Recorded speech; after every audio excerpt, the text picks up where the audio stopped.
തൃശൂർ പീച്ചി ഡാമിന്റെ റിസർവോയറിൽ കാലുവഴുതി വീണ് 4 പെൺകുട്ടികൾക്ക് ഗുരുതര പരിക്ക്. സ്വകാര്യ ആശുപത്രിയിൽ ചികിത്സയിലുള്ള കുട്ടികളുടെ ആരോഗ്യനിലയിൽ പുരോഗതിയില്ല. Special critical കെയറിലാണുള്ളത്. പരിക്ക് അതീവ ഗുരുതരമെന്നും തൃശൂർ മെഡിക്കൽ കോളേജിൽ നിന്ന് വിദഗ്ധ ഡോക്ടർമാരെ കൂടി ചികിത്സാ സംഘത്തിൽ ഉൾപ്പെടുത്തുമെന്നും മന്ത്രി കെ രാജൻ പറഞ്ഞു. 3 പേര് ശ്വാസനാളത്തിലൂടെ ട്യൂബ് ഇട്ട് വെന്റിലേറ്ററിലേക്ക് കണക്റ്റഡ് ആണ്. BP സപ്പോർട്ട് ചെയ്യാൻ വേണ്ടി മരുന്നുകൾ പോകുന്നുണ്ട്. ഒരു കുട്ടീനെ അച്ഛൻ പറഞ്ഞ പോലെ തന്നെ NIV മാസ്ക് വെച്ച് നമ്മൾ വെന്റിലേറ്ററിലേക്ക് കണക്ട് ചെയ്ത് ശ്വാസം സപ്പോർട്ട് ചെയ്യാൻ വേണ്ടിയിട്ടുള്ള ക്രിയ ചെയ്തുകൊണ്ടിരിക്കുക. നമ്മുടെ ഹോൾ ടീമുണ്ട്. നമ്മൾ മാക്സിമം ട്രൈ ചെയ്യുന്നുണ്ട് കുട്ടികളെ റെസിസ്റ്റേറ്റ് ചെയ്യാനും ട്രീറ്റ്മെൻറ്റ് കൊടുക്കാനും ട്രൈ ചെയ്തുകൊണ്ടിരിക്കുക. വരുമ്പോൾ 3 പേർക്ക് പൾസൊക്കെ വളരെ ലോ ആയിരുന്നു.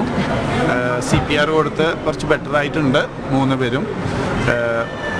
BP മുഴുവൻ അങ്ങോട്ട് റിക്കവർ ചെയ്തിട്ടില്ല. അതിൻ്റെ മരുന്ന് കൊടുത്തുകൊണ്ടിരിക്കുന്നു. അതിൻ്റെ എഫക്റ്റ് പതുക്കെ വന്നുകൊണ്ടിരിക്കുന്നു. നമുക്ക് നല്ല വാർത്തയ്ക്കായിട്ട് പ്രതീക്ഷിക്കാം. Thank you. അതുകൊണ്ട് ഒരു 10-15 മിനിറ്റിനകത്ത് റിക്കവർ ചെയ്യാൻ കഴിഞ്ഞു എന്നുള്ളതൊരു ആശ്വാസമാണ്. ഈ റിക്കവർ ചെയ്ത് വരുമ്പോഴേക്കും ആംബുലൻസും അവിടെ ഉണ്ടായിരുന്നു.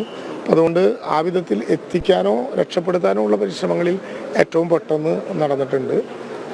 നേരത്തെ നമ്മളെല്ലാം കണ്ട സ്ഥലത്ത് തന്നെയാണ്, കുറച്ച് ചെങ്കുത്തായ ഇറക്കമുള്ള റിസർവോയറിൻ്റെ ഭാഗത്താണ് അപകടം ഉണ്ടായിട്ടുള്ളത്.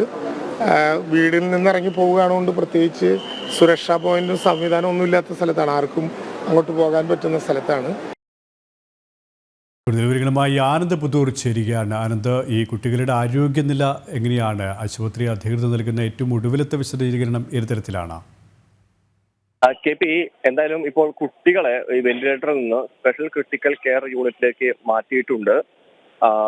നില അതുപോലെ തന്നെ നേരത്തെ പോലെ തന്നെ ഗുരുതരമായി തുടരുകയാണ് എന്നാണ് നമുക്കറിയാൻ കഴിയുന്നത്. പക്ഷേ പ്രത്യാശ നൽകുന്ന ഒരു വിവരം, ഈ ആശുപത്രിയിലേക്ക് കൊണ്ടുവരുമ്പോൾ അവർക്ക് പൾസ് നോർമൽ ആയിരുന്നില്ല. പക്ഷെ ഇപ്പോൾ പൾസ് അത്തരത്തിലേക്ക് നോർമലായി വരുന്നുണ്ട്. പൾസ് ഏതാണ്ട് ശരിയായ ദിശയിലേക്ക് വരുന്നു എന്നുള്ളത് തന്നെയാണ് വളരെ ആശ്വാസകരമായിട്ടുള്ള ഒരു വാർത്ത. മാത്രമല്ല, ഈ പ്രഷർ ഉയരാനുള്ള മരുന്നുകളാണ് ഇപ്പോൾ നൽകിക്കൊണ്ടിരിക്കുന്നത്. എന്തായാലും ഈ മുതിർന്ന ഡോക്ടർമാരെ അടക്കമുള്ള ഒരു നിലവിലെ അതിവിദഗ്ധരായ സംഘം തന്നെയാണ് ഇപ്പോൾ മെഡിക്കൽ കോളേജിലുള്ള ഈ തൃശ്ശൂരിലെ സ്വകാര്യ ആശുപത്രിയിലെ ജൂബിലിയിലുള്ളത്.